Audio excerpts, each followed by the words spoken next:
Hello दोस्तों, daily news के परिवार में एक बार फिर से आप सभी का स्वागत है। आज का चैप्टर है हमारा आपातकाल यानी इमरजेंसी प्रोविज़न। ये पॉलिटी का एक काफ़ी महत्वपूर्ण चैप्टर है जिससे एग्जाम में प्रश्न देखने को मिलते हैं। तो आज हम इसी बात में पढ़ेंगे आपातकाल कब लगता है, कितने प्रकार के आपातकाल होते हैं, किसके द्वारा लगाया जाता है, कौन इसे विड्रॉ करता है और किस किस ग्राउंड पर लगता है, इसके लिए क्या अनुच्छेद है, ये सब चीज़ हम इसमें पढ़ेंगे। तो यह आपके लिए काफ़ी महत्वपूर्ण लेसन है। आप वीडियो के अंत तक बने रहेंगे। इस वीडियो से आपको काफ़ी कुछ सीखने को मिलेगा और कोई भी एग्ज़ाम होता है इसमें से क्वेश्चन हमेशा देखने को मिलता है, यानी इसका चांस ज़्यादा रहता है। तो एग्ज़ाम में आएगा तो आपका आसानी से उसे सही कर सकते हैं। तो चलिए शुरू करते हैं। सबसे पहला है आपातकाल से रिलेटेड कि इसका संविधानिक प्रावधान क्या है, यानी कॉन्स्टिट्यूशनल इसका प्रोविज़न क्या है, यानी संविधान में यह कहाँ पर है। तो सबसे पहले बात कि आपातकाल जो है यह संविधान में वर्णित है, यानी संविधान में इसको लिखा गया है और संविधान के भाग 18 में इसको लिखा गया है। तो सबसे पहला क्वेश्चन तो छोटे छोटे एग्जाम में यही बन सकता है कि आपातकाल संविधान के किस भाग में है, तो यह संविधान के भाग 18 में है। फिर और भी क्वेश्चन पूछ सकता है कि आपातकाल का अनुच्छेद कहाँ से कहाँ तक है। मिलान करने वाले क्वेश्चन में मैच द फॉलोइंग में ये आ सकता है। तो आप ये देख लेंगे कि इसका अनुच्छेद जो है यह 352 से लेकर 360 तक है। आपको पूरा क्लियर होगा 352 से लेकर 360 प्रत्येक अनुच्छेद को मैं यहाँ पर बतलाऊंगा तो आपको ये अनुच्छेद भी याद हो जाएंगे, लेकिन मोटा मोटी फिलहाल याद रखिए यह संविधान के भाग 18 और अनुच्छेद 352 से 360 के अधीन है। अब इसके बारे में थोड़ा और हम लोग जानते हैं कि जैसा कि आपको पता होगा कि आपातकाल लगता है, तो आपातकाल लगता है तो उस समय प्रशासन और नॉर्मल सिचुएशन में प्रशासन अलग रहता है। तो अभी जो भारत का स्थिति है, मतलब नॉर्मल सिचुएशन में भारत एक संघात्मक रूप में कार्य करता है, यानी संघ हमारा जो सरकार का स्ट्रक्चर है यह संघीय सरकार का स्ट्रक्चर है और आपातकाल के स्थिति में एकात्मक सरकार होता है। बहुत सारे लोगों को यह कन्फ्यूजन होता है कि संघात्मक क्या होता है, एकात्मक क्या होता है। तो मैं आपको क्लियर कर देता हूँ। जैसे नॉर्मल सिचुएशन है यानी आपात नहीं लगा है, तो अब कैसा सिचुएशन रहता है, तब रहता है संघात्मक। तो संघात्मक का मतलब होता है कि सेंटर में एक सरकार है, ये हमारा केंद्र सरकार यानी दिल्ली है, यहाँ पर अलग सरकार है, गुजरात की सरकार है, यहाँ पर महाराष्ट्र की सरकार है, कर्नाटका की सरकार है, यहाँ पर आंध्र प्रदेश की सरकार है, बिहार की सरकार है, यूपी की सरकार है। यानी केंद्र में भी सरकार है और राज्य में भी सरकार है। सभी सरकार अपने अपने स्तर पर कार्य करती हैं। तो ऐसा जो होगा यानी राज्य भी सरकार है, केंद्र भी सरकार है। तो इस सिचुएशन को हम लोग संघात्मक बोलेंगे। लेकिन अगर आपातकाल का सिचुएशन आता है तो आपातकाल में कैसा हो जाता है, एकात्मक हो जाता है। एकात्मक का मतलब अगर आपातकाल लग गया तो ये जो भी राज्य सरकार है तो राज्य सरकार का पावर खत्म हो जाता है, यानी खत्म नहीं, ये सब डिसीजन किसके पास चला जाता है, सेंटर के पास चला जाता है, यानी केंद्र सरकार ही सबका डिसीजन लेता है, यानी सभी मिलकर कार्य करते हैं। आप इसको एक फैमिली के रूप में भी समझ सकते हैं कि एक फैमिली है, पिताजी हैं, बच्चे हैं, माँ है, पापा हैं, तो सभी क्या रहते हैं, नॉर्मल सिचुएशन रहता है तो सबको जो मन रहता है वो बोलते हैं कि चलो मुझे आज आइसक्रीम खाना है, ये बोलेगा मुझे गुपचुप खाना है, माँ को कुछ और खाना होगा, पिताजी को कुछ, तो ऐसा चलेगा। लेकिन अगर नॉर्मल सिचुएशन ना होगा, सिचुएशन खराब होगा, तो वहाँ पर सबको मिलकर काम करना पड़ेगा और डिसीजन किसका रहेगा, पिताजी का यानी केंद्र सरकार का रहेगा। तो ये बोलता है कि आपातकाल के इस सिचुएशन में क्या होता है, संघात्मक रूप से किसमें रूप होता है, एकात्मक में चेंज हो जाता है। तो ये आप समझ गए होंगे। अब आपातकाल का उद्देश्य क्या है, मतलब आपातकाल क्यों लाया गया, ऐसा संविधान में जो संविधान बनाने वाले थे उनके दिमाग में ऐसा क्या गया कि उन्होंने सोचा कि इसके बारे में कोई प्रोविजन कर दें। अब सबसे पहले देख लीजिए कि इसके बारे में क्या होता है। आपातकाल इसको संविधान में जोड़ने का मुख्य वजह क्या था। आपसे क्वेश्चन पूछा जा सकता है कि भारत की संप्रभुता को, एकता को, अखंडता को, राजनीतिक व्यवस्था को, इसको सुरक्षित रखा जाए, इसके लिए आपातकाल लाए। अब आप पूछेंगे कि आपातकाल को ऐड करने से संप्रभुता कैसे बच जाएगा, एकता कैसे हो जाएगा। तो जरा देखिए, अगर हमारा देश है, इस पर अगर कोई बाहरी देश अटैक कर दे रहा, आक्रमण कर दे रहा है, अब इस समय देखा जाए कि बाहरी हमारे ऊपर जैसे पाकिस्तान का, चाइना का आक्रमण हुआ, उस समय अगर केंद्र सरकार के बीच में और महाराष्ट्र सरकार के बीच में झमेला रहेगा तो इसका फायदा बाहरी उठाएगा। तो ये क्या होगा, केंद्र अलग रहेगा और महाराष्ट्र सरकार अलग रहेगा, तो इसे तो नहीं लड़ा जा सकता है, इसलिए यह एकात्मक हो जाता है, यानी सभी मिलकर किससे युद्ध करेंगे, पाकिस्तान से, चाइना से युद्ध करेंगे। तो इसके लेकर तो बोला कि कि ये जो हमारा आपातकाल है इसका उपबंध इसलिए किया गया है कि जो संघात्मक से एकात्मक हो जाए, ये सभी मिलकर लड़ेंगे, तो इससे संप्रभुता बचेगा। संप्रभुता मतलब हमारा जो आज का डिसीजन है कि भारत में क्या होना चाहिए, ये सारा डिसीजन भारत सरकार ही तय करता है, तो इसको संप्रभुता बोला जाता है। भारत की एकता बनी रहेगी, अखंडता बनी रहेगी, भारत जो है ये अखंड रूप से रहेगा, यह बंटवारा नहीं होगा, राजनीतिक व्यवस्था क्या रहेंगी, सुरक्षित रहेंगी। इसके लिए आपातकाल का प्रावधान किया गया कि अगर सिचुएशन खराब होगा तो सभी मिलकर उसको करेंगे। अब बोला गया कि आपातकाल, जैसे आपातकाल है ये तो इसका उद्देश्य है, लेकिन आपातकाल का कंसेप्ट कहाँ से आया, तो आपातकाल का कंसेप्ट दो जगह से आया। एक तो है भारत शासन अधिनियम 1935, अभी हमारा जो संविधान है इसका मैक्सिमम कंसेप्ट जो है भारत शासन अधिनियम 1935 से ही लिया गया है। लेकिन आपातकाल का जो है यह दो जगह से लिया गया, एक भारत शासन अधिनियम 1935 से भी लिया गया है और एक जर्मनी के संविधान से भी लिया गया है। तो जर्मनी और भारत शासन अधिनियम इन दोनों जगह से इसका लिया गया है। अब आपको बता दें कि किस में से कैसा लिया है। अगर भारत शासन अधिनियम का देखना है कि अगर आप मैक्सिमम जगह आप देखते होंगे कि आपातकाल का जो सिचुएशन है 21 देश से लिया गया था। किस देश बोलेगा, तो देश बोलेगा तो जर्मनी से लिया गया है, और ऐसे पूछेगा कहाँ से लिया गया, अगर उसमें ऑप्शन भारत शासन अधिनियम 1935 है तो आपको ये भी लगाना पड़ेगा क्योंकि इन दोनों जगहों से लिया गया है। जो प्रशासनिक विवरण है यानी प्रशासन कैसे चलाना है, आपात का उपबंध कैसे करना है, ये सब चीज़ भारत शासन अधिनियम 1935 से लिया गया है। और आपातकाल का जब सिचुएशन होता है उसमें मूल कर्तव्य यानी जो मौलिक अधिकार होते हैं उसको स्थगित कर दिया जाता है। ये चीज़ कहाँ से लिया गया, तो यह जर्मनी के संविधान से लिया गया। जर्मनी के किस संविधान से, वाइमर संविधान से लिया गया है। यानी अब आप इसका भी जवाब दे सकते हैं कि अगर कोई पूछे कि आपातकाल का जो कंसेप्ट है यह कहाँ से आया, तो आप बोल सकते हैं। अगर कोई देश पूछे किस देश से आया, तो देश में आप जर्मनी बोलेंगे, और कहाँ कहाँ से आया, तो भारत शासन अधिनियम से भी आया और जर्मनी के संविधान से। तो जर्मनी के संविधान से जो है ये कहाँ से आया, तो इसमें मौलिक अधिकार को जो स्थगित किया जाता है यह जर्मनी के संविधान से लिया गया है। और जो शासन कैसे चलाया जाता है, प्रशासनिक व्यवस्था, ये कहाँ से लिया गया, तो भारत शासन अधिनियम 1935 से लिया गया। आगे चलते हैं अगले कदम। आपात उपबंध का प्रावधान जो है यह संविधान की एक अनूठी विशेषता, बोल रहा है कि भारत की जो संविधान है यह इसकी काफ़ी अच्छी विशेषता है आपातकाल के रिलेशन में। अब आप बोलेंगे कि ऐसा क्या हो जाता है, क्योंकि आपातकाल का जो प्रबंध कर दिया गया भारत के संविधान में कि जब भी हमारा देश में आपातकाल आएगा यानी युद्ध की सिचुएशन आएगी, भारत का जो ढांचा होगा ये संघात्मक से एकात्मक बन जाएगा, या एक पहले से फ्रेम करके रखा गया कि कैसा होगा, यानी केंद्र सरकार पावरफुल हो जाएगा, राज्य सरकार नहीं रह पाएंगे, सभी क्या होगा, केंद्र ही डिसीजन लेगा, राज्य का जो विषय होगा इस पर भी केंद्र ही डिसीजन लेगा। तो ऐसा बनाया गया और इसके लिए कोई संविधान संशोधन की जरूरत नहीं पड़ेगी, यह पहले ही किया गया। तो बोलता है कि आपातकाल का प्रावधान संविधान की एक अनूठी विशेषता है जिसके अंदर आपातकालीन परिस्थिति में संविधान भारत की व्यवस्था बिना संविधान संशोधन का ये क्या होता है, संघात्मक से एकात्मक रूप में बदल जाता है। यानी संघीय सरकार, एकात्मक सरकार, यानी केंद्र सरकार और राज्य सरकार मिलकर शासन चलाता है, लेकिन जैसे ही आप आता होता है ये सब पावर किसके पास चला जाता है, केंद्र सरकार के पास चला जाता है, और इसके लिए कोई संविधान में संशोधन की जरूरत भी नहीं होती है।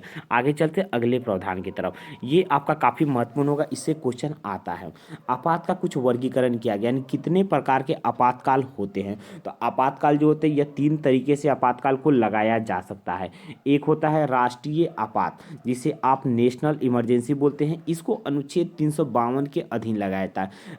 एक्चुअल जो एग्जाम में क्वेश्चन आता है वो इन्हीं तीनों से क्वेश्चन आता है कि राष्ट्रीय आपात किस अनुच्छेद में है, तो अनुच्छेद 352। दूसरा है राष्ट्रपति शासन, यह किस अनुच्छेद में है, अनुच्छेद 356। और तीसरा होता है वित्तीय आपात, किस अनुच्छेद में, अनुच्छेद 360। मैक्सिमम अगर आपको ये तीन क्वेश्चन याद हो जा रहा है तो अधिकांशतः क्वेश्चन इसी से आता है, लेकिन हमें और भी देखनी है कि अगर अंदर से भी कुछ क्वेश्चन पड़े उसे भी हम कर सकते हैं। तो राष्ट्रीय आपात यानी नेशनल इमरजेंसी, राष्ट्रपति शासन, राष्ट्रपति शासन का एक्चुअल नाम होता है कि राज्यों में संवैधानिक तंत्र की विफलता, और तीसरा है हमारा वित्तीय आपात। अब चलते हैं अगले की तरफ, इसको एक एक करके हम लोग डिटेल में देखेंगे। तो पहला हमारा क्या है, राष्ट्रीय आपात का मतलब नेशनल इमरजेंसी। इसको अनुच्छेद 352 में इसके बारे में दिया गया कि राष्ट्रीय आपात कब लगेगा, कैसे लगेगा, इससे रिलेटेड क्या जानकारी होती है, क्या नहीं। इस सब के बारे में अगर कुछ भी होगा तो हम कहाँ देखेंगे, अनुच्छेद 352 में इसके बारे में पढ़ेंगे। तो अब देखते हैं कि राष्ट्रीय आपात जो लगता है ये भी किसने ग्राउंड पर लगता है। जिस तरह आपातकाल था, आपातकाल 3 भाग में, उसी तरह राष्ट्रीय आपात। तो राष्ट्रीय आपात मूल संविधान के अनुसार राष्ट्रीय आपात लगता है कब, जब किसी देश से आपका युद्ध हो जा रहा है। भारत जो है, भारत अगर किसी देश के साथ युद्ध करा तो उस समय हमारे देश में आपातकाल लग सकता है। एक तो युद्ध हो गया, दूसरा हो गया बाह्य आक्रमण। अगर कोई देश हम पर आक्रमण कर दे रहा तो उस समय भी राष्ट्रीय आपात लग जाता है। और मूल संविधान में एक था आंतरिक अशांति। मूल संविधान में था आंतरिक अशांति, लेकिन अभी नहीं है आंतरिक अशांति। अभी इसको आंतरिक अशांति है, इसको हटाकर अभी इसके जगह पर रख दिया गया है सशस्त्र विद्रोह, यानी सैनिक विद्रोह रख दिया गया है। सशस्त्र विद्रोह यानी अगर आपको पता है कि राष्ट्रीय आपात लग रहा है तो राष्ट्रीय आपात 3 ही चीज़ पर लग सकता है। एक, अगर किसी के देश का साथ युद्ध हो रहा है, दूसरा बाह्य आक्रमण हो, या सशस्त्र विद्रोह हो। यह अगर 3 सिचुएशन आ रहा है तो राष्ट्रीय आपात डिक्लेयर किया जाएगा। राष्ट्रीय आपात पूरे भारत में भी लग सकता है या कुछ हिस्से में भी लगाया जा सकता है। और आपात की, राष्ट्रीय आपात जो होती है या कोई भी आपात होता है, इसकी घोषणा हमेशा भारत के राष्ट्रपति यानी प्रेसिडेंट के द्वारा ही किया जाता है। लेकिन मूल संविधान था, जैसे मैंने आपको बताया, मूल संविधान में यह सशस्त्र विद्रोह नहीं था। मूल संविधान में था आंतरिक अशांति, जिसके आधार पर इंदिरा गांधी ने आपातकाल लगाया भी था, जिसे काला कानून का मतलब काला समय बोला जाता था कि यह आपातकाल इंदिरा गांधी ने अपने शक्ति का मिसयूज करके लग किया हुआ था। इसके बाद ही इस आंतरिक अशांति को हटाकर इसके जगह पर सशस्त्र विद्रोह जोड़ दिया गया, क्योंकि आंतरिक अशांति का कोई पैमाना नहीं था, कोई मतलब स्पष्टीकरण नहीं था कि किस चीज़ को आंतरिक अशांति किया जाएगा। इसको राजनीतिक पार्टी ने, सत्तारूढ़ जो पार्टी था, उसका फायदा उठाकर आपातकाल लगा देगा, जिसके कारण इलेक्शन नहीं होगा और उनका टेन्योर बढ़ जाएगा। तो इसको कब हटाया गया, तो 44वां संविधान संशोधन 1978 में, 44वां संविधान 1978 में इसको हटाकर सशस्त्र विद्रोह कर दिया गया। ये भी क्वेश्चन आपको पूछ सकता है कि मूल संविधान के अनुसार राष्ट्रीय आपात कितने तरीके पर लग सकते हैं, तो युद्ध पर, बाह्य आक्रमण और सशस्त्र विद्रोह। और अभी सशस्त्र विद्रोह, सॉरी, मूल संविधान में क्या था, आंतरिक अशांति, और अभी है सशस्त्र विद्रोह। तो ये बोलेगा कि आंतरिक अशांति को सशस्त्र विद्रोह में कब चेंज किया गया, तो 44वां संविधान संशोधन 1978 में इसको चेंज किया गया। आगे चलते कुछ अगले प्रावधान को देखते हैं। तो अगला हमारा अनुच्छेद 352 के आधार पर राष्ट्रपति राष्ट्रीय आपात की घोषणा नहीं कर सकता जब तक तो इसको आप समझ लेंगे कि 1975 तक ऐसा था, 1975 तक ऐसा संविधान में था कि प्रधानमंत्री बोल देता था राष्ट्रपति को कि आपातकाल लगाना है, राष्ट्रपति आपातकाल लगा देते थे। लेकिन 1978 के बाद एक संविधान संशोधन किया गया और उसमें बोला गया कि जब भी राष्ट्रीय आपात की घोषणा होगी, राष्ट्रपति साहब घोषणा करेंगे, तो प्रेसिडेंट महोदय जब भी राष्ट्रीय आपात की घोषणा करेंगे तो वो जब तक मंत्रिमंडल उनको लिखित रूप में कोई प्रस्ताव नहीं देगा तो वो अपने मर्जी से नहीं कर सकते हैं। यानी घोषणा राष्ट्रपति करेंगे, लेकिन इसके लिए मंत्रिमंडल को लिखित रूप से प्रस्ताव उनको देना पड़ेगा। बिना लिखित प्रस्ताव का नहीं करते। इसके पहले क्या होता था, अगर प्रधानमंत्री बोल देते थे, मौखिक रूप से भी बोल देंगे कि आपातकाल लगाना है, राष्ट्रपति लगा देते थे, और ऐसा लगा भी था। तो इसको चेंज किया गया कि अब जब भी राष्ट्रीय आपात लगेगा और राष्ट्रपति साहब डिक्लेयर करेंगे तो यह लिखित रूप से, यह जो मंत्रिपरिषद होगा, मंत्रिपरिषद जब तक लिखित रूप से नहीं देगा आपातकाल नहीं लगा। क्योंकि जब लगा हुआ था आंतरिक अशांति पर आपातकाल, जब इंदिरा गांधी लगाए हुए थे, उस समय इंदिरा गांधी ने रात को राष्ट्रपति साहब को बोल दिया कि आपातकाल लगाना है, और राष्ट्रपति महोदय ने आपातकाल डिक्लेयर कर। उस समय मंत्री जो लोग थे उनको भी पता नहीं था कि आपातकाल लग रहा है। और अगर लिखित प्रस्ताव कर दिया जाए कि नहीं, लिखित रूप से अगर देना होगा तो जो मंत्री अगर उस पर साइन करेंगे तो उनको तो कम से कम पता रहेगा क्या हो रहा है क्या नहीं। इसके लिए इसे जोड़ा गया 1978 में 44वां संविधान संशोधन में। अब देखिए, ये तो हो गया कि भाई हमारा जो सत्तारूढ़ पार्टी है, सत्तारूढ़ पार्टी जो होगा, इसके मंत्री, जो भी मंत्रिपरिषद है, इन्होंने लिखित रूप से एक प्रस्ताव राष्ट्रपति साहब को दे दिया गया। तो मंत्रिपरिषद ने एक प्रस्ताव राष्ट्रपति साहब को दिया कि आप आपातकाल लगा दिए। अब राष्ट्रपति साहब को यह प्रस्ताव मिल गया और राष्ट्रपति साहब आपात डिक्लेयर कर दिए। तो क्या आपात डिक्लेयर कर देने से आपात हो जाता है? हाँ, राष्ट्रपति साहब आपात डिक्लेयर कर दिए, आपात हो गया। लेकिन इस आपातकाल को अब संसद से पारित करना पड़ेगा। अगर संसद से नहीं पारित किया गया तो आपातकाल खत्म हो जाएगा। क्यों? अगर सत्तारूढ़ पार्टी है, सत्तारूढ़ पार्टी जो पार्टी रूलिंग पार्टी है अभी, उस जो भी मंत्रिपरिषद होंगे, जो भी मंत्री होगा तो रूलिंग पार्टी से ही होगा। रूलिंग पार्टी क्या बोलेगा, राष्ट्रपति को लिखित रूप से दे देंगे कि आप आपातकाल लगा दीजिए, और राष्ट्रपति आपातकाल लगा देंगे। चुनाव नहीं होगा तो उनका टेन्योर बढ़ जाएगा। लेकिन ये तो गलत हो जाएगा, अगर वैसा सिचुएशन नहीं होगा फिर भी आपातकाल का रह जाएगा, इसका सत्तारूढ़ पार्टी फायदा उठाएगी। तो इसके लिए बोला गया कि राष्ट्रपति आपातकाल घोषित कर देंगे, लेकिन उसके बाद भी संसद के प्रत्येक सदन यानी लोकसभा और राज्यसभा दोनों से अलग अलग से इसे पास करना होगा। और इसको कैसे पास करना होगा, तो इसको स्पेशल मेजोरिटी, स्पेशल मेजोरिटी का मतलब होता है कि जो कुल सदस्य हैं, जैसे संसद में जो भी कुल सदस्य हैं, कुल सदस्य का आधा, 545 सदस्य तो 545 का आधा, अब प्लस जितने भी उपस्थित हैं उनका 2/3, दोनों में से जो ज़्यादा होगा वही होगा। जैसे 545 हैं तो 545 का आप आधा कर लीजिए, 545 का जो आधा होगा वो, और मानिए 300 सदस्य अभी उपस्थित है तो 300 का 2/3 करेंगे तो कितना आएगा, 200 आ जाएगा। अगर सिर्फ 200 सदस्य लिखित रूप से देंगे तो नहीं, 545 इससे भी ज़्यादा होना चाहिए, मतलब दोनों में जो ज़्यादा होना चाहिए, यानी 545 से का आधा जो आप करेंगे यानी 27, 272.5 यानी 273 कम से कम सदस्य होना चाहिए, और उपस्थित इससे ज़्यादा होंगे तभी इसको पारित किया जा सकता है। यानी यह संसद के दोनों सदन लोकसभा से और राज्यसभा से दोनों से अलग अलग से 2/3 बहुमत से यानी स्पेशल मेजोरिटी से इसको पास करना पड़ेगा राष्ट्रपति की घोषणा के 1 महीने के बाद। अगर 1 महीने के बाद नहीं किया जाता तो यह आपातकाल खत्म माना जाएगा। तो लिखा हुआ राष्ट्रपति की घोषणा होगा, उसके प्रत्येक सदन के समक्ष रखा, और 1 महीने के अंदर में इसको दोनों सदन से पारित होना चाहिए। अब कुछ लोग बोलेंगे कि लोकसभा जो है, लोकसभा हमेशा तो सत्र में नहीं रहता है, अगर मानिए लोकसभा सत्र में नहीं रहा तो उस समय 1 महीना के अंदर में कैसे पारित किया जाए, क्योंकि लोकसभा सत्र में तो 3 ही बार रहता है, हमेशा तो सत्र में नहीं रहता है। तो इसका भी प्रावधान संविधान में किया गया है। बोला कि अगर लोकसभा सत्र में नहीं रहेगा तो उस समय आपको राज्यसभा से पास करके रखना है, तो राज्यसभा पास कर दी, और लोकसभा जब भी सत्र में आएगा, सत्र में आने से जिस दिन सत्र में आया उसके 1 माह के अंदर में इसको पास हो जाना है। अगर 1 माह के अंदर में पास नहीं हुआ तो आपातकाल खत्म माना जाएगा। तो ये हो गया आपातकाल से रिलेटेड। अब और देखा जाता है कि आपातकाल लगता है तो क्या क्या इफेक्ट पड़ता है। तो आपातकाल लगता है तो सबसे पहले केंद्र और राज्य के संबंध पर प्रभाव पड़ता है, क्योंकि वो तो एकात्मक हो जाता है, एकात्मक होता है यानी सारी शक्तियाँ केंद्र सरकार के पास चली जाती है, तो केंद्र राज्य का संबंध जो उस पर प्रभाव पड़ता है, कार्यपालिका पर प्रभाव पड़ता है, विधानमंडल पर प्रभाव पड़ता है। कैसे, क्योंकि इन लोगों का टेन्योर बढ़ जाता है, इनका चुनाव नहीं होता है, तो ये सब पर प्रभाव पड़ता है। फिर किस पर प्रभाव पड़ता है, वित्त पर प्रभाव पड़ता है, यानी पैसा के लेखा जोख पर प्रभाव पड़ता है। लोकसभा और विधानसभा के कार्यकाल पर प्रभाव पड़ता है। लोकसभा और विधानसभा का चुनाव नहीं होता, तो चुनाव नहीं होगा तो उनका कार्यकाल जाहिर सी बात है बढ़ ही जाएगा, तो इस पर भी प्रभाव पड़ता है। और अनुच्छेद 352 जब भी लगता है, 352 का मतलब राष्ट्रीय आपात, यानी जब भी राष्ट्रीय आपातकाल लगता है उसके साथ साथ एक और अनुच्छेद, अनुच्छेद 358 भी प्रभावी हो जाता है।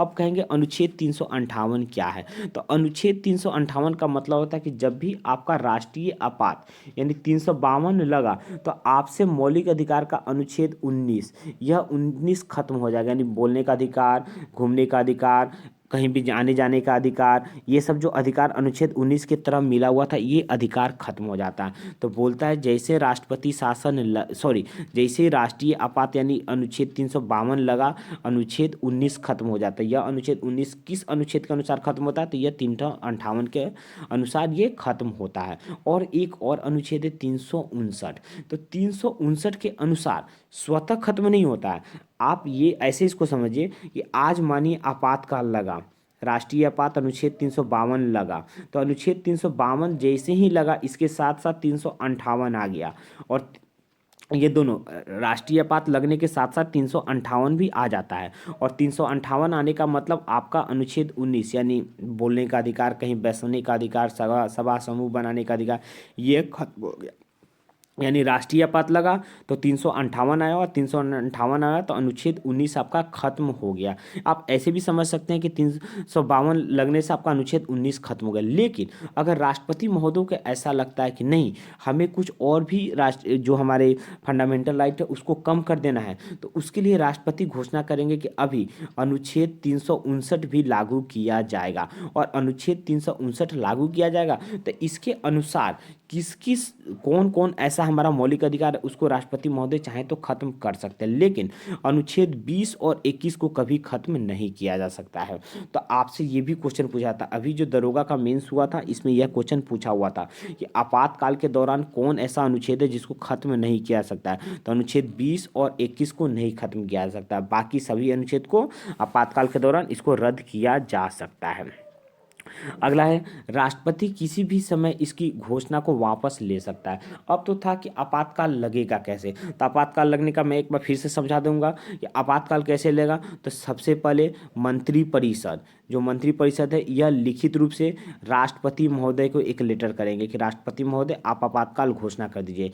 राष्ट्रपति महोदय आपातकाल को घोषणा कर देंगे। घोषणा जिस दिन करेंगे 1 मंथ के भीतर संसद के दोनों सदन यानी लोकसभा और राज्यसभा दोनों स्पेशल मेजोरिटी यानी विशेष बहुमत, विशेष बहुमत का मतलब आधा से अधिक होना चाहिए और उपस्थिति का 2/3 होना चाहिए, तो इससे पारित हो जाएगा। अब पारित हो गया तो 6-6 महीना करके इसको इंडिफिनिट टाइम, क्योंकि अगर इसका बेसिस क्या है, युद्ध का बेसिस है, बाहरी आक्रमण का बेसिस है, तो इसके लिए कोई टाइम बाउंड नहीं है। क्योंकि जो उस समय संविधान बना रहे थे उनके दिमाग में उस समय ये आ रहा था कि मानिए अगर हम लोग इसमें टाइम बाउंड दे रहे हैं, जैसे मानिए 5 साल के लग रहा है, 10 साल के लिए लग रहा है, तो किसी देश के साथ युद्ध है इसकी तो कोई सीमा नहीं है। कोई देश हो सकता है हमारे साथ 10 साल तक युद्ध करते रहे और अगर हम आपातकाल का 3 साल बना दे तो उस समय तो गड़बड़ हो जाएगा। तो इसलिए इसकी टाइम सीमा नहीं है, यानी जितने दिन तक चाहा जाए इतने दिन तक इसको बढ़ाया जा सकता है। एक बार संसद पास करेगा तो ये 6 मंथ के लिए बढ़ जाएगा, फिर संसद के ऊपर मतलब प्रत्येक 6-6 मंथ के बाद संसद के दोनों सदन से इसकी मंजूरी लेनी पड़ेगी और संसद की मंजूरी मिलते इसको अनिश्चित काल तक बढ़ाया जा सकता है।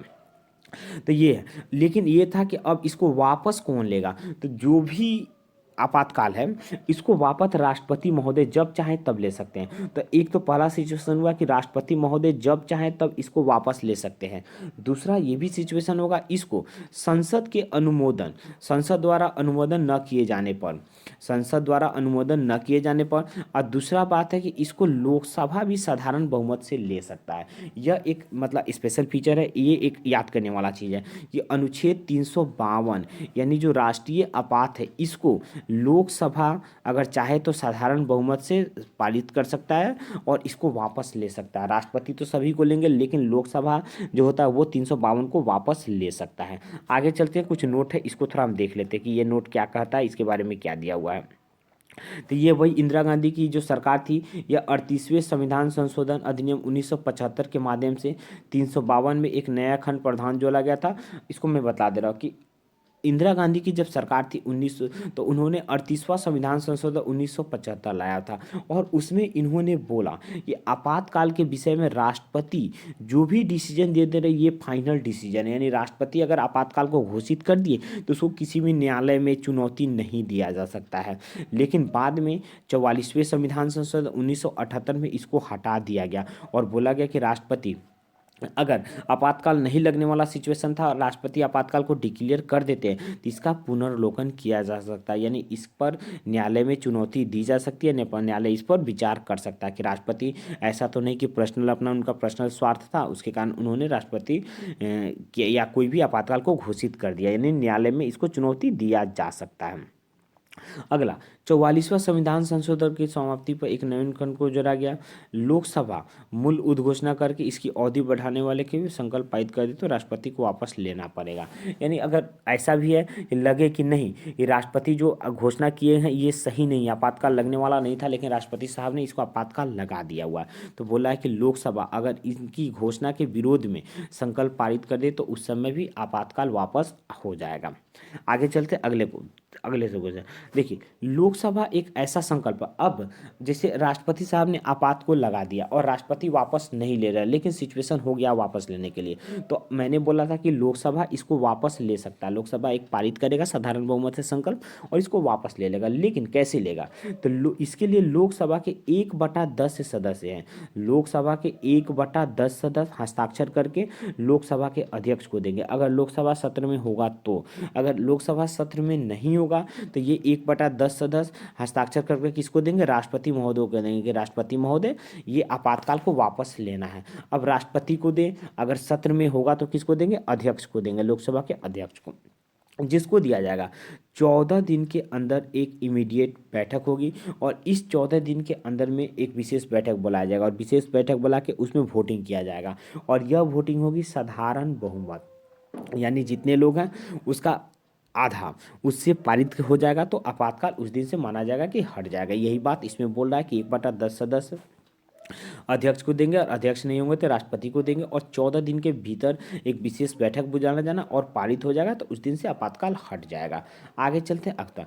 अब तक कितनी बार आपातकाल लगाया जा चुका है, यानी राष्ट्रीय आपातकाल अब तक कितनी बार लगा हुआ है, तो राष्ट्रीय आपातकाल अब तक 3 बार लगा हुआ है। मैं आपको बता दूं, पहला लगा था कब, 1962 में, अक्टूबर 1962 में। तो ये 1962 में लगा हुआ था, 1962 से 1968, यानी 6 साल तक यह आपातकाल चला हुआ था। कब लगा हुआ था, जब चाइना 1962 में अरुणाचल प्रदेश का जो नेफा इलाका था, नॉर्थ ईस्ट फ्रंटियर एजेंसी, इस क्षेत्र पर हमला किया हुआ था। 1962 में चाइना हम पर हमला किया हुआ था, तो 1962 से लेकर 1968 तक, यानी 6 साल तक आपातकाल लगा हुआ था। तो यह पहला आपातकाल था। आपसे क्वेश्चन भी पूछा सकता, पहली बार भारत में राष्ट्रीय आपात कब लगा था, तो 1962 में लगा हुआ था। दूसरा कब लगा था, तो 1971 में, जब पाकिस्तान और भारत के में युद्ध हुआ, पाकिस्तान और भारत में युद्ध हुआ। यही 1971 के युद्ध के बाद बांग्लादेश एक अलग देश बना हुआ, तो पाकिस्तान हमला किया हुआ था, तो इस सिचुएशन भी आपातकाल लगाता था। ये कब लगा, 1971 से 1977, यानी ये भी 6 साल का आपात लगा हुआ था। और ये आपात चल ही रहा था तब तक इंदिरा गांधी की सरकार ने 1975 में आंतरिक अशांति का हवाला देकर एक और आपातकाल को लगा दिया गया। तो ये दूसरा आपातकाल जो पाकिस्तान का युद्ध वाला था और तीसरा आपातकाल जो आंतरिक अशांति था, दोनों 1977 में एक साथ ही खत्म हुआ। तो ये था कि अब तक 3 बार आपातकाल लगा हुआ था। तो अब तक का जो प्रश्न था, अब तक का जो चीज़ था, ये था राष्ट्रीय आपात से रिलेटेड, यानी पहला आपातकाल था। अगर आपको नहीं समझ में आया तो मैं एक बार फिर से बोल रहा हूँ कि आपातकाल कैसे लगेगा। तो आपातकाल लगेगा कैसे, तो सबसे पहले मंत्रिपरिषद लिखित रूप से राष्ट्रपति को एक लेटर करेगा कि आपको आपातकाल लगा देना चाहिए। राष्ट्रपति महोदय आपातकाल को डिक्लेयर कर देंगे। राष्ट्रपति महोदय जिस दिन डिक्लेयर करेंगे आपातकाल को, उसके 1 मंथ के अंतर में संसद के दोनों सदन यानी लोकसभा और राज्यसभा दोनों से उसको विशेष बहुमत से पारित कर देना है। और एक बार पारित होगा तो 6 मंथ के लिए बढ़ जाएगा और 6 मंथ करते उसको अनलिमिटेड के लिए बढ़ाया जा सकता है और वापस राष्ट्रपति महोदय भी ले सकते हैं। और राष्ट्रपति महोदय नहीं ले रहे हैं तो लोकसभा भी साधारण बहुमत से उसको वापस ले सकता है।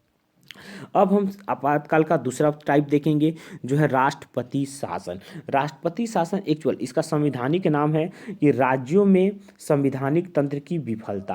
राज्यों में संवैधानिक तंत्र की विफलता, यह इसका संवैधानिक नाम है, यानी संविधान में इसी नाम से इसको लिखा गया है। और इसको राष्ट्रपति शासन भी बोला जाता है, इसको स्टेट इमरजेंसी भी बोला जाता है।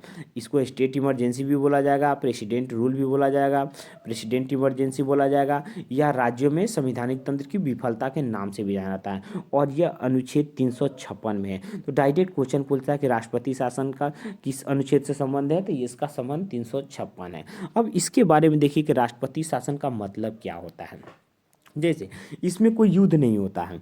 पहला तो था कि कोई देश हम पर युद्ध कर दे रहा तब इमरजेंसी लगता है। दूसरा इमरजेंसी क्या होता है, तो पहला जो था हमारा कि राष्ट्रीय आपात, राष्ट्रीय आपात में पूरे देश में भी लग सकता था, एक भाग में भी लग सकता था। लेकिन स्टेट इमरजेंसी यानी जो राष्ट्रपति शासन, अगर कोई स्टेट चल रहा है, जैसे मान के चले कि अगर कोई स्टेट है, जैसे हम बिहार को मान के चले, यूपी को मान के चलते कि मानिए यूपी एक स्टेट है, यूपी स्टेट को केंद्र सरकार है और यहाँ पर यूपी की सरकार है। केंद्र सरकार को यानी राष्ट्रपति को ऐसा लगता है कि यूपी की जो सरकार है यह संविधान के अनुसार यूपी राज्य को नहीं चला रहा है, यानी संविधानिक तंत्र, संविधान में जो रूल है उसके अनुसार से यूपी नहीं चल रहा है। यहाँ पर का जो यहाँ का जो सरकार है यह जानबूझ कर बदमाशी कर रहा है या वह सरकार चला नहीं पा रहा है, यानी उसके पास उतना क्षमता नहीं है जो संविधानिक तंत्र को यहाँ पर यूज करके उस राज्य को अच्छे से चलाए।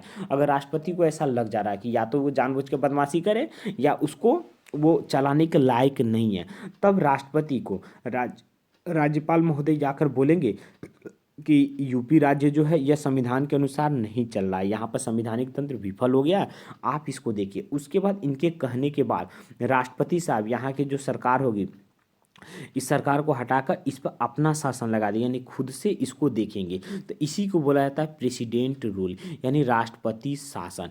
और बहुत सा ऐसा सिचुएशन होता है कि राज्यपाल नहीं भी बोले, प्रेसिडेंट को खुद लगे तो वो खुद से भी लगा सकते हैं।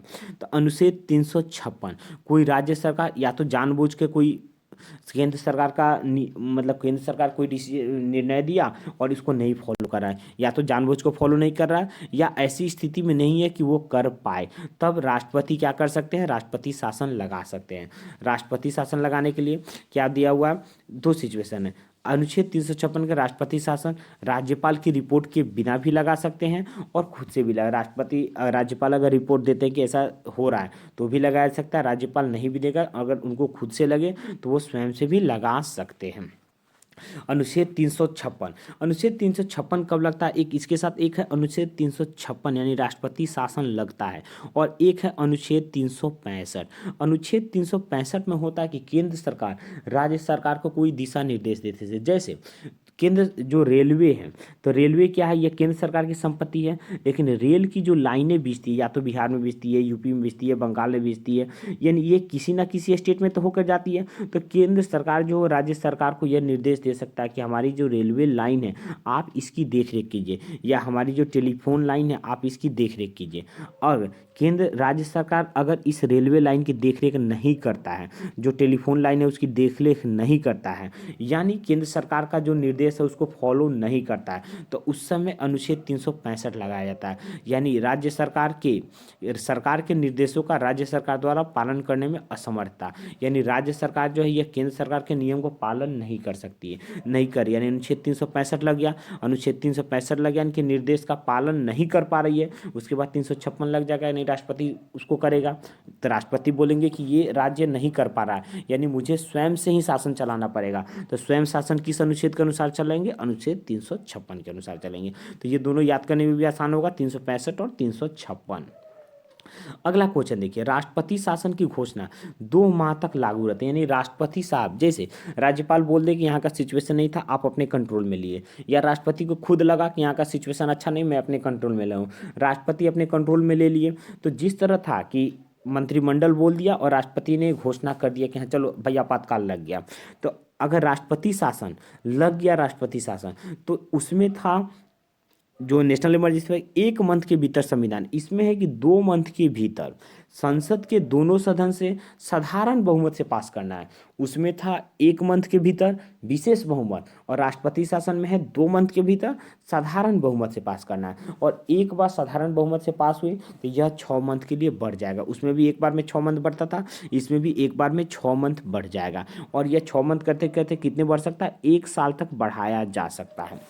यानी 6 मंथ करते करते 2 बार बढ़ाया जाता है, 2 बार 6 मंथ करके बढ़ा जाएगा, तो यह 1 साल बढ़ जाएगा। यानी राष्ट्रपति शासन 1 साल तक ले लग सकता है। लेकिन क्या राष्ट्रपति शासन 1 साल तक ही लगता है, तो नहीं, राष्ट्रपति शासन मैक्सिमम 3 साल तक लगता है। लेकिन 1 साल तक तो आप आसानी से लगा दिए, 1 साल से अगर आपको ज़्यादा करना है तो 1 साल से ज़्यादा 2 ही सिचुएशन पर बढ़ सकता है। एक सिचुएशन क्या होगा, जब पूरे देश में, पूरा भारत में क्या लगा हो, राष्ट्रीय आपातकाल लगा हो, अनुच्छेद 352 लगा। अगर राष्ट्रीय आपातकाल लगा हुआ है तो आप 1 साल से ज़्यादा का क्या कर सकते हैं, 1 साल से ज़्यादा आप राष्ट्रपति शासन लगा सकते हैं। अगर दूसरा सिचुएशन क्या होगा कि चुनाव आयोग बोले कि भाई हम अभी इलेक्शन नहीं करवा सकते, इलेक्शन को कंडक्ट नहीं करवा सकते हैं, तब आप 1 साल से ज़्यादा राष्ट्रपति शासन लगा सकते हैं। नहीं तो आपको एनी हाउ ये दोनों सिचुएशन नहीं हो रहा तो राष्ट्रपति शासन 1 साल से ज़्यादा नहीं बढ़ सकता है।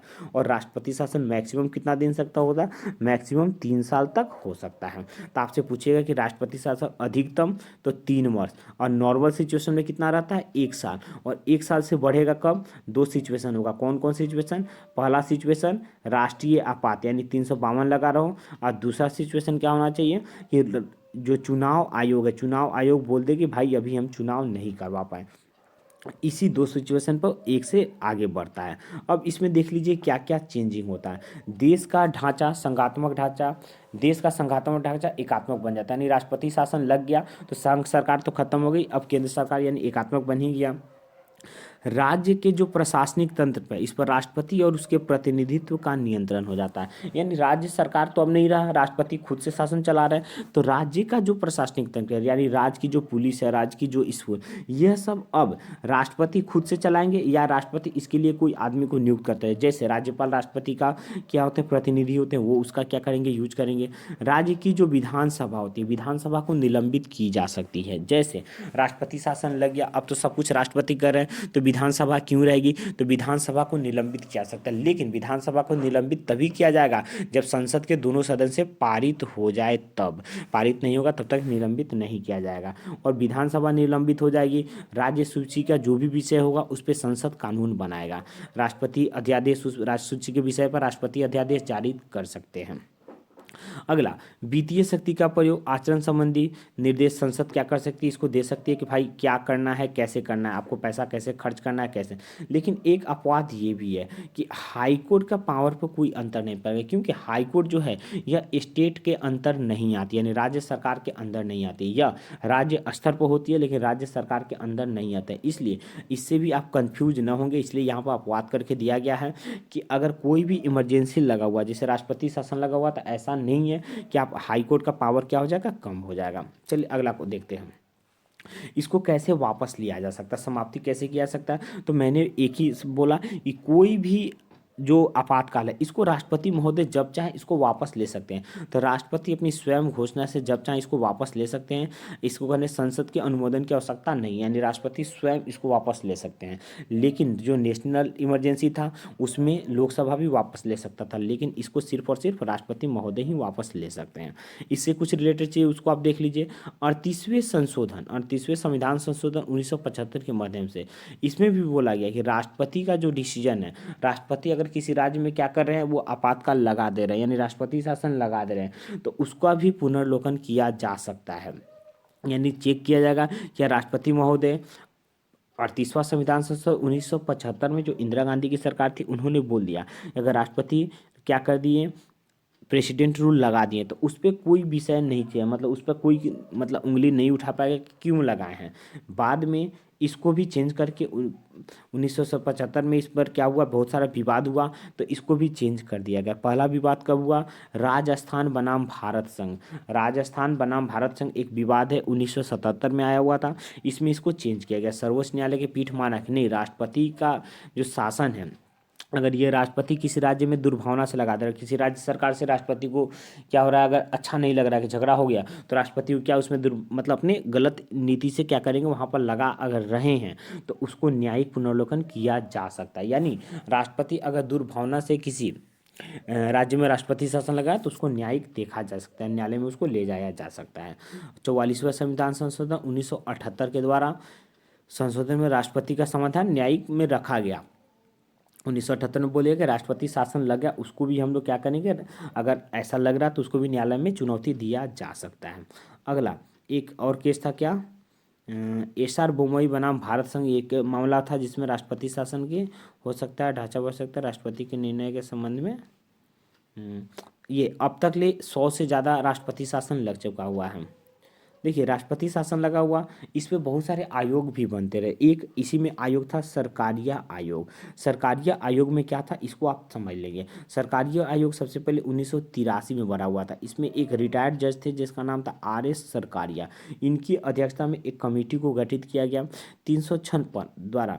इसमें अनुच्छेद 356 द्वारा राष्ट्रपति शासन का दुरुपयोग जो होता है कि राष्ट्रपति शासन पहले क्या होता था, राष्ट्रपति का अगर किसी, राष्ट्रपति तो वही बात सुनेंगे जो केंद्र सरकार बोलेगा, क्योंकि मंत्रिमंडल जैसा सिफारिश करता है राष्ट्रपति वैसे ही करते हैं।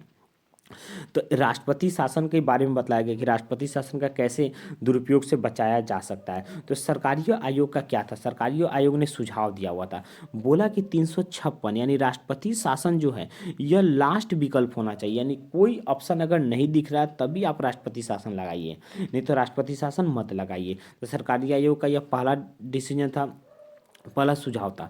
दूसरा सुझाव था कि राष्ट्रपति जब तक किया जाएगा इसमें राज्य को पहले चेतावनी दी जाए।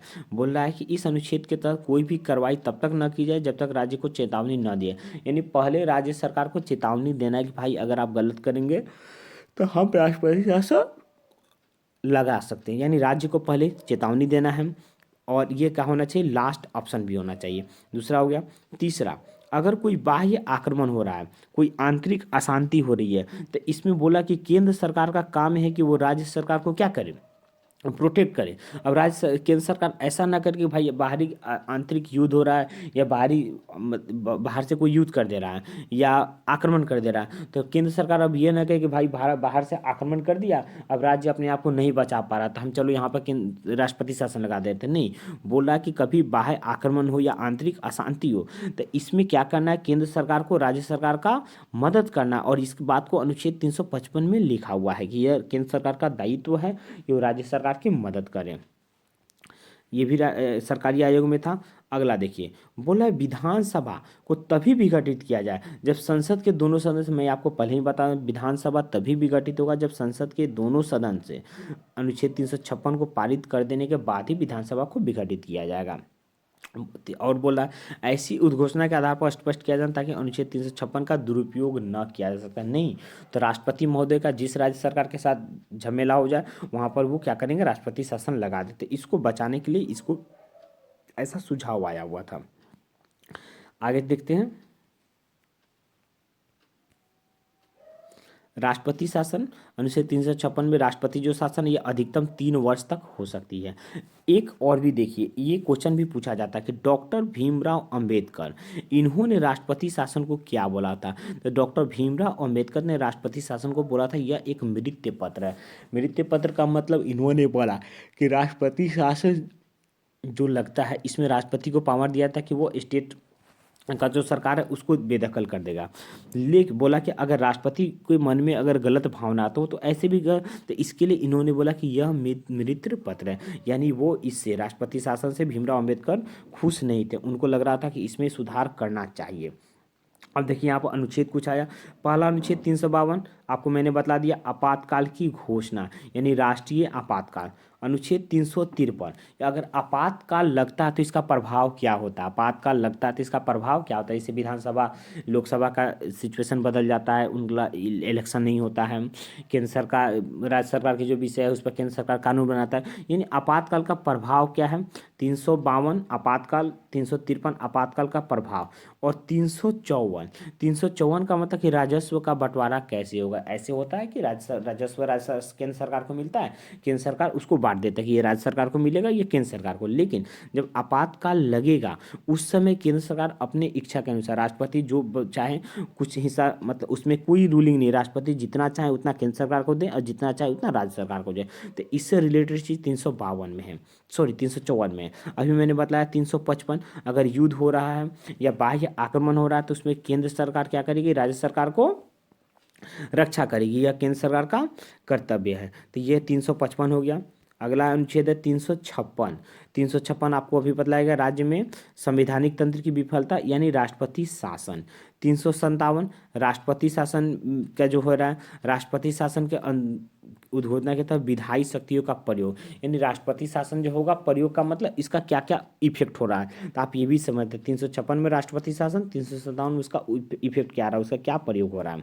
358, तो मैंने 358 बताया है कि जैसे ही अनुच्छेद 352 यानी राष्ट्रीय आपात लगता है उसी समय अनुच्छेद 319 को निरस्त कर दिया जाता है। तो यह अनुच्छेद 359 था। 359 क्या होता है कि राष्ट्रपति को अगर लगे कि नहीं अनुच्छेद 19 के साथ साथ कुछ और भी अनुच्छेद को निरस्त करना, तो उसके लिए वो अनुच्छेद 359 का प्रयोग करते हैं और भी अनुच्छेद को निरस्त कर सकते हैं। लेकिन अनुच्छेद 20 और अनुच्छेद 21 को निरस्त नहीं किया जा सकता, 20 और 21 को निरस्त नहीं किया सकता। और अनुच्छेद 360 यह है वित्तीय आपात जो आपका लास्ट है। चलिए अब हम लोग थोड़ा वित्तीय आपात को देखते हैं। वित्तीय आपातकाल यह अनुच्छेद 360 है, यह सबसे एक अलग तरीका का आपातकाल है। बोलता है कि देश की अगर फिनेंशियल कंडीशन ठीक नहीं है, अनुच्छेद 360 के 1 में बोला है कि राष्ट्रपति को यह समाधान हो कि भारत का कोई राज्य क्षेत्र है जहाँ आपका वित्तीय उसका कंडीशन ठीक नहीं है, तो राष्ट्रपति वहाँ पर क्या कर सकते हैं, वित्तीय आपात लगते हैं। यानी लगे जैसे अभी कोविड का सिचुएशन रहता है, ऐसा लग रहा था कि भारत की वित्तीय अवस्था खराब हो जाएगी तो क्या लगाना पड़ेगा, वित्तीय आपातकाल लगा, लेकिन ऐसा नहीं लगा। 38वां संविधान संशोधन वही 38वां संविधान संशोधन जो इंदिरा गांधी की सरकार थी उसमें बोला गया था कि राष्ट्रपति अगर वित्तीय आपात की घोषणा कर दे तो इस पर कोई निर्णय नहीं लिया सकते हैं, राष्ट्रपति का निर्णय ही अंतिम है, इस पर कोई प्रश्न नहीं करेगा। लेकिन 44वां संविधान संशोधन 1978 में इस बात को बोला गया कि नहीं, राष्ट्रपति अगर लगाता है तो इसका भी अगर न्यायालय में चाहा जाए तो न्यायालय इसकी समीक्षा कर सकती है कि राष्ट्रपति महोदय मतलब अच्छे मन से लगाए हैं या गलत दुर्भावनाओं से लगाए हैं। ये हो गया। राष्ट्रपति इसको कभी भी उद्घोषणा है, इसको जब राष्ट्रपति को लगे कि नहीं भाई वित्तीय कंडीशन ठीक नहीं, राष्ट्रपति इसकी घोषणा कर देगी और राष्ट्रपति घोषणा करेंगे। घोषणा के 2 माह के बाद, जिस तरह राष्ट्रपति शासन था, 2 माह के अंदर साधारण बहुमत से इसको दोनों सदन से पारित करना पड़ेगा। तो आप ये समझ सकते हैं सिर्फ राष्ट्रीय आपात थी वह 1 माह के अंदर विशेष बहुमत से, और बाकी के दोनों जो आपातकाल हैं ये 2 माह के भीतर ये साधारण बहुमत से उसको वापस लेना पड़ेगा। अगला देखिए, इसकी घोषणा अधिकतम अवधि निर्धारित नहीं है, क्योंकि आप ये समझ सकते हैं कि मानिए देश की वित्तीय अवस्था खराब है तो इसका कोई निर्णय तो नहीं लगा सकता कि भाई वित्तीय अवस्था अगर खराब है तो कितने दिन में आप अच्छे कर पाएंगे, तो इसका कोई समय सीमा नहीं है। तो इसके लिए इसको भी आप एक बार में 6 मंथ करके इसको भी जितने बार चाहिए उतने दिन तक बढ़ा सकते हैं। यानी राष्ट्रीय आपातकाल वो भी अनियमित है, जितने दिन चाहे 6 6 महीना करके बढ़ा सकते हैं। लेकिन राष्ट्रपति शासन इसको 1 साल तक नॉर्मल और अधिकतम 3 साल, उस तरह वित्तीय आपात इसको भी 6 6 माह करके इसको भी अधिकतम तक ले आप जितना दिन चाहिए उसको बढ़ा सकते हैं। अगला देखिए, उद्घोषणा के बाद राष्ट्रपति इसको जब चाहें तब वापस ले सकते हैं। यानी जो भी अनुच्छेद ये था आपातकाल था इसको राष्ट्रपति महोदय जब चाहें तब वापस ले सकते हैं। लेकिन सिर्फ पहला आपात था अनुच्छेद 352 जिसको संसद भी वापस ले सकता था। संसद में कौन? लोकसभा, राज्यसभा नहीं ले सकता था। केंद्र द्वारा राज्यों की वित्तीय आचरण के बारे में निर्देश दिए जा सकते हैं जब आपातकाल, यह आपातकाल लग जा रहा है। कौन आपातकाल? वित्तीय आपातकाल। उसमें केंद्र सरकार राज्य सरकार को यह निर्देश देगा कि आप कैसे पैसे को खर्च करेंगे। राज्य सरकार का जो पैसा होगा वो भी केंद्र सरकार के निर्देश पे ही खर्च किया जाएगा। इसमें बहुत सारे सरकारी कर्मचारी, हाई कोर्ट के, सुप्रीम कोर्ट के न्यायालय, इनका भी पैसा को काटा जा सकता है। इनकी जो सैलरी होगी उसको भी काटा जा सकता है, लेकिन राष्ट्रपति की पैसा नहीं कटता है।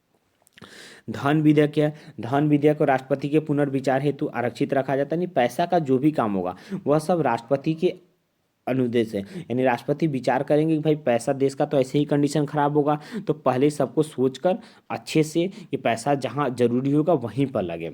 राष्ट्रपति शासन किसी भी समय अनुवर्ती घोषणा द्वारा इसको मतलब राष्ट्रपति जब भी चाहे इसको वापस ले सकते हैं। अब आगे देखते हैं। देखिए यह चार्ट जो है, यह चार्ट काफ़ी महत्वपूर्ण चार्ट है, क्योंकि इस चार्ट में अगर आप जितना लेसन अब तक पढ़ें उस सब को इस चार्ट में आप समझ सकते हैं। अगर इस चार्ट को आप अच्छे से समझ लिए तो समझिए कि पूरा लेसन आपके दिमाग में बैठ गया। मैं इसको आपको एक बार फिर से अच्छे से समझा देता हूँ। सबसे पहले अनुच्छेद, राष्ट्रीय आपात लगेगा कब होगा? अनुच्छेद 352। राष्ट्रपति शासन का अनुच्छेद 356 और वित्तीय आपात का अनुच्छेद 360। अब ग्राउंड, राष्ट्रीय आपात कब लग सकता है? युद्ध पर लग सकता है, बाह्य आक्रमण पर लग सकता है, सशस्त्र विद्रोह, यानी ये 3 ग्राउंड पर लग सकता है। राष्ट्रपति शासन कब लगेगा? जब राज्य क्या करे? बदमाशी करे, केंद्र सरकार कोई निर्देश दे रहा है उसको पालन नहीं करे या पालन करने में असक्षम हो, तो राज्यपाल के रिपोर्ट के अनुसार वहाँ पर राष्ट्रपति शासन लगता है। वित्तीय आपात कब लगेगा? जब वित्तीय स्थिति देश की खराब होगा तब वित्तीय आपात लगेगा। ये तीनों का ग्राउंड था। अब देखिए मंत्रिमंडल की सिफारिश किस में लगेगी, किस में नहीं लगेगी। तो आपको पहले ही बतलाया कि राष्ट्रीय जो आपात है इसमें मंत्रिमंडल की लिखित सिफारिश लगी। जब तक मंत्रिमंडल लिख कर नहीं देगा तब तक राष्ट्रपति महोदय राष्ट्रीय आपात की घोषणा नहीं कर सकते हैं। और बाकी दो जो है, जैसे राष्ट्रपति शासन है इसमें मंत्रिमंडल सिर्फ सलाह दे दिया भैया कर दीजिए तो ये कर दिए। बाकी दोनों पर मंत्रिमंडल ने सलाह करने का मतलब मौखिक रूप से बोल देने पर भी राष्ट्रपति शासन और वित्तीय आपात को लगाया जा सकता है, लेकिन राष्ट्रीय आपात के लिए उनको लिखित रूप से देना पड़ेगा। अब देखिए अवधि कितने समय तक लगाया जा सकता है। राष्ट्रीय आपात एक बार राष्ट्रपति महोदय घोषणा किए तो 1 मंथ तक पहली बार लगेगा, लेकिन 1 मंथ के अंतर में संसद के दोनों सदन से पारित करवाना पड़ेगा और एक बार पारित होने से यह 6 मंथ तक लग सकता है। एक बार पारित हो गया और 6 मंथ तक लगेगा और 6 मंथ करते करते इसको अनिश्चित टाइम तक ले जाया जा सकता है। लेकिन राष्ट्रपति महोदय घोषित कर दिए, घोषित करने के 2 महीना के भीतर इसको क्या करना पड़ेगा? पारित करना पड़ेगा। और एक बार पारित हुआ तो 6 मंथ और अधिकतम कितने तक लग सकता है? तो 3 साल तक अधिकतम रह सकता है। वित्तीय आपातकाल भी वैसे ही है, 2 मंथ के एक बार राष्ट्रपति महोदय घोषित किए हैं, उसके 2 मंथ के भीतर इसको संसद के दोनों सदन से पारित करवाना होगा, और संसद का दोनों सदन एक बार पारित कर दिया तो यह कितने मंथ तक चलेगा, 6 मंथ चलेगा। उसके बाद ये अनिश्चित काल तक चलेगा, इसको हटाया नहीं जा सकता। यानी ये और ये अनिश्चित काल तक है, और ये मैक्सिमम 3 साल तक है। अगला देखिए, अनुमोदन। इसके लिए संसद की विशेष अनुमोदन चाहिए, इसकी साधारण अनुमोदन, इसको साधारण अनुमोदन। प्रभाव क्या पड़ता है, तो राष्ट्रीय आपात लगता है तो उसमें मौलिक जो अधिकार रहता है उसको खत्म कर दिया जाता है, लेकिन राष्ट्रपति शासन में कोई आपका मौलिक अधिकार नहीं छीन सकता है। वित्तीय आपातकाल में कोई आपका मौलिक अधिकार नहीं छीन सकता है। जैसे क्यों, राष्ट्रपति शासन लगा तो भैया राज्य सरकार जो है वो ठीक से काम नहीं कर रहा है ना, तो उसके जगह पर कौन काम कर रहा है, उसके जगह पर केंद्र सरकार करता है। इसमें जनता का मौलिक अधिकार छीनने का प्रश्न ही नहीं आता। वित्तीय आपात, देश की पैसा की स्थिति खराब रहे तो हम दूसरे का मौलिक अधिकार क्यों छीन लेंगे। लेकिन युद्ध चल रहा है दूसरे देश से, तो दूसरे देश से युद्ध चल रहा है, मानिए अगर जम्मू कश्मीर में युद्ध चल रहा है, तो वहाँ पर अगर आप बोलिए कि नहीं हमारा अधिकार है कि हम जम्मू कश्मीर में जाएंगे, घूमेंगे, धरना देंगे, तो ये तो गलत होगा। इसलिए उस समय अनुच्छेद में मौलिक अधिकार को यहाँ पर खत्म किया जा सकता है। समाप्ति, इसको जो भी है इसको साधारण बहुमत से लोकसभा समाप्त कर सकता है, या राष्ट्रपति महोदय इसको वापस ले सकते हैं। इसको भी राष्ट्रपति वापस ले सकते हैं, इसको भी राष्ट्रपति महोदय वापस ले सकते हैं। दोस्तों ये वीडियो यहीं पर खत्म हो गया। अगर आपको यह लेसन अच्छे से समझ में आया होगा तो आप वीडियो को एक लाइक कीजिएगा, डेफिनेटली रूप से लाइक कीजिए अगर वीडियो को आपको समझ में आ रहा है। अगर आप अच्छे से समझोगे तो आप अपने मित्र के साथ, दोस्त के साथ, भाई के साथ इसको शेयर कर देंगे, और चैनल को निश्चित तौर पर सब्सक्राइब कर लेंगे। यह चैनल आपको काफ़ी हेल्प करेगा। इस चैनल से आपको एग्जाम से रिलेटेड हर चीज़ की जानकारी मिलती है, करेंट अफेयर मिलती है, वीकली करेंट अफेयर मिलती है, मंथली करेंट अफेयर मिलती है, एग्जाम से रिलेटेड जानकारी भी मिलती है। और यह चैनल जो है यह सभी सिलेक्टेड कैंडिडेट के द्वारा चलाया जाता है, जो यूपी अलग अलग एग्जाम को क्रैक कर चुके होंगे तो उनके द्वारा चला, तो आपको एक अच्छा गाइडलाइन भी मिल जाएगा और अच्छे से आपकी समझ में आ जाएगा। वीडियो को पूरा देखने के लिए